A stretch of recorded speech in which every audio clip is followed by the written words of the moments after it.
In the latest version of Photoshop, there's a new gradient feature. You can find it over here in the gradient tool. Select that, that's always been there. But now if you go up to the top left, you've got an option for the classic one. That's the standard one that's been there for years.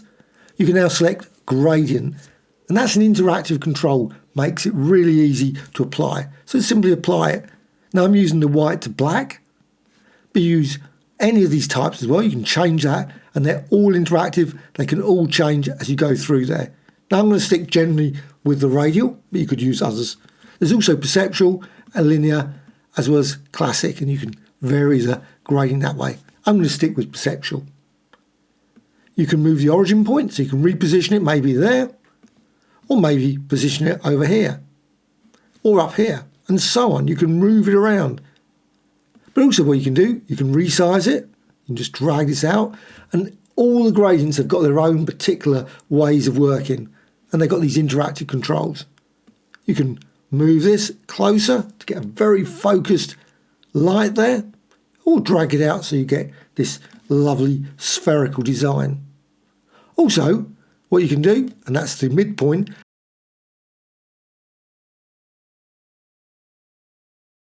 double click and then change the colour. I'm going to stick with black, but you could change the colour. Also, you can hover here and add additional stops. So if you want to, just click and then you've got an additional colour there. Or click here, add additional colour there. Now I'm going to stick with the default, but you can add very quickly to the gradient.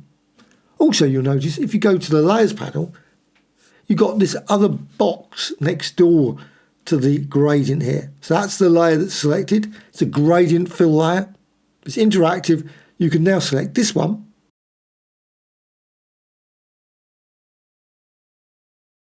And you can apply exactly the same thing. I'm just going to use this one.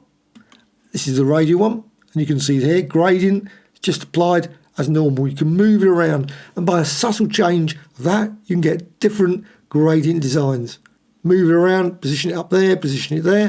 And you can do exactly the same as before. You can tweak and change all these settings. Add additional stops. So select that one and delete. You can also move that around, change the midpoint. And this is all for the mask. So you can see more or less of that gradient. And again, you can still move it around and reposition it to create, again, yet more gradient designs. But also what you can do is you can then go with this one, linear. So you can just move this around.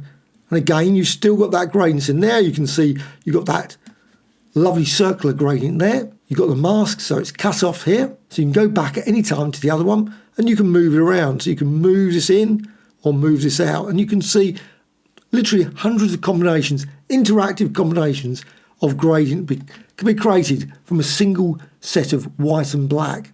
And you can change that, resize it and move it around. Again, go back to the mask and reposition that. Maybe go with reflected or go with this one, diamond one.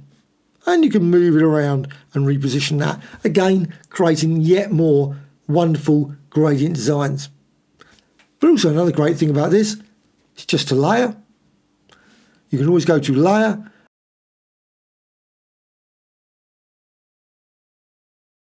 and down to duplicate layer. So you can quickly create another one. Exact same, but now you can move it independent of the other one. So I'm just going to reposition this one, move that around, move it up there, click this one, and now you notice one thing that goes wrong. The gradient mask is lost. Well, what you can do is you can just add it again and then it's back again. Just an odd quirk of the tool that it does seem to forget that it's got a gradient mask. You can reposition it there and you can see combinations of that.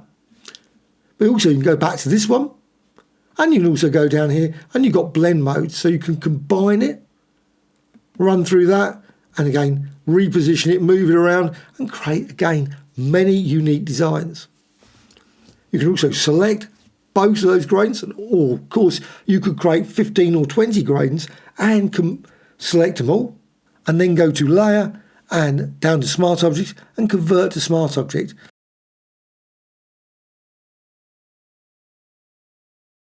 What that does, puts it together, combines it.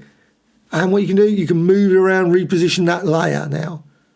Just a layer which you can then resize, rotate, and create some truly unique designs. And again, you can hold down the Alt Option key and duplicate that and create multiple copies of that smart object.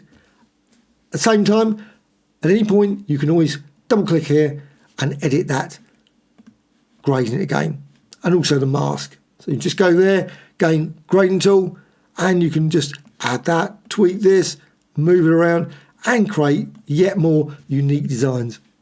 And then close it and save, go back into the doc, and you've got a completely different design because they're all linked. So they all change, and you've got this new unique design. Also, of course, as a smart object, you can go and add smart filters. So with this gradient you've got now, you can go to filters and you can go to distort, maybe twirl, and apply a twirl effect to your gradient. So I'm just going to do that, and you can see you've got that lovely rotated gradient. Also, hold down the Alt Option key and you can duplicate that as well to create even more unique designs. Hope you found this of interest. Any questions about the gradient tool, please let me know in the comments below. Also, I've got another channel, the Graphic Extras channel, so please check that out. Got thousands of videos about Photoshop and other applications. Bye.